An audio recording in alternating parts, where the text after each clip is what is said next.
మనిషి జీవితంలో మొదట నేర్చుకునే భాష మాతృభాష. తల్లి ఒడే బిడ్డకు తొలిబడి. తన తల్లిని ఎవరూ చెప్పకుండానే అమ్మ అని బిడ్డ ఎలా పిలుస్తాడో మాతృభాష కూడా అంతే. మాతృభాష సహజంగా అబ్బుతుంది, అప్రయత్నంగా వస్తుంది. అమ్మ మాటే మాతృభాష. అందుకే ప్రతి బిడ్డ అమ్మను కాపాడుకున్నట్టే మాతృభాషను కూడా కాపాడుకోవాలి. మనుగడ కోసం ఇతర భాషలను నేర్చుకోవడంలో తప్పులేదు. అయితే వాటి ప్రభావం మాతృభాషపై పడకుండా చూసుకోవాలి. మాతృభాషను పరిరక్షించుకోవాలి. ఈ కర్తవ్యాన్ని గుర్తు చేసేందుకే అంతర్జాతీయ మాతృభాషా దినోత్సవాన్ని ఏటా నిర్వహిస్తున్నారు.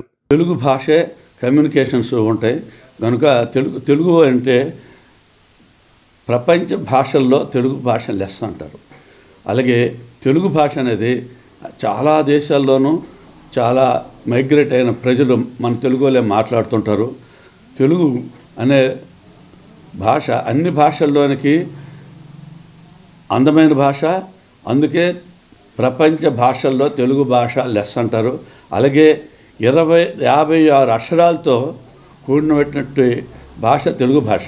మిగతా లాంగ్వేజెస్లో అన్ని అక్షరాలతో ఉండకపోవచ్చు, కానీ అలాగే తెలుగు అనేది oldest language, one of the oldest language కాక అందమైన భాష. అడ్మినిస్ట్రేషన్కి సమంగా భాష పరంగా అడ్మినిస్ట్రేషన్ చేయడానికి అవకాశం ఉంటుంది. మరి చదువుల్లో ఆప్షనల్ ఉంటాయి, కానీ ఏ లాంగ్వేజ్ భాష ఆ రాష్ట్రానికి అవసరమో అది మాత్రం కంపల్సరిగా ఎడ్యుకేషన్ ఉండాలి. ఈ ఒక్క విషయాన్ని క్షుణ్ణంగా పరిశీలించి మాతృభాషను అభ్యాసం చేసి మన పిల్లలకి భావితరాలకి మనం అంకితం ఏ రోజైతే చేస్తామో ఆ రోజు మన పాత పద్ధతులు, మన ఆచారాల వ్యవహారాలు అన్నీ సజీవంగా ఉంటాయి.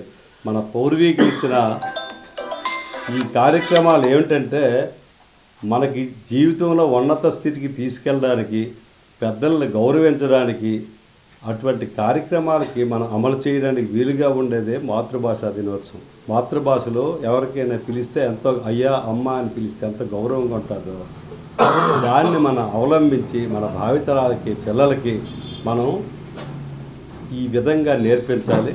1999లో మాతృభాషా దినోత్సవాన్ని తయారు చేసినప్పుడు కూడా 2024లో దాన్ని ఎక్కువగా అమలుపరిచే దిశగా పరుగులు తీస్తుంది.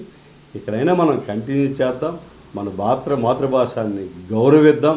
గౌరవించి మాతృభాషని మనం ప్రజలకి నలుగురికి పంచిపెట్టి మన చక్కనైన అభ్యాసం చేయించి గౌరవ మర్యాదలు పాటించే విధంగా పిల్లలకి భావితరాలకి తయారు చేయాలని ఈ సంకల్పాన్ని పూనుకొని ప్రతి ఒక్కరు ఈ విధంగా అవలంబించాలని కోరుకుంటున్నాను.